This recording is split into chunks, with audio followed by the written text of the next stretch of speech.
In today's video, I'm going to teach you how to add icon in text in Notion.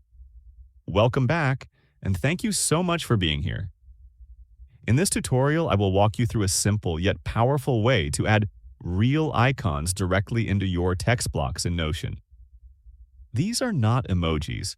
They are actual icons that can help make your workspace more organized, more visual, and much easier to scan. By the end of this video, you will know how to insert icons into regular text, use them in page titles, and even upload your own custom icons to personalize your setup. To get started, click on any text block in Notion. It does not need to be anything special. You can type a simple word like task, note, or even a placeholder, just to test it out. Once the word is typed, press the space bar, then type a colon. Right after the colon, type any letter or number. As soon as you do this, Notion will recognize it as an icon trigger, and a small pop-up menu will appear, showing a variety of icons you can choose from. Take a moment to scroll through the list. You will see different symbols such as arrows, check marks, folders, people, and many others.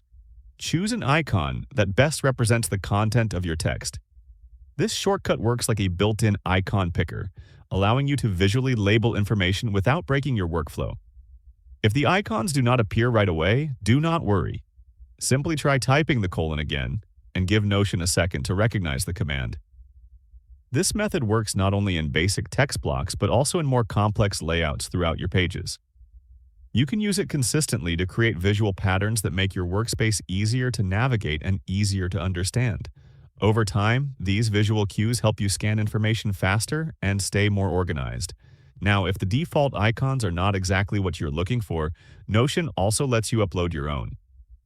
When the icon menu appears, look for the option to upload an icon. From there, you can select a file from your computer. Image files like PNG or SVG work best, especially those with transparent backgrounds. Once uploaded, your custom icon is immediately available for use, giving your workspace a more personal and professional feel. You can also apply this same technique to page titles. Click directly on a page title, type a colon after the main word, followed by a letter or number, and the icon menu will appear again. Adding icons to page titles helps important pages stand out in your sidebar and makes your workspace feel more inviting. With just a few keystrokes, you can transform plain text into something much more visual and functional. And remember, you can always change or replace icons later as your system evolves. If you found this video helpful, let me know in the comments, give it a like, subscribe to the channel, and don't forget to hit the notification bell.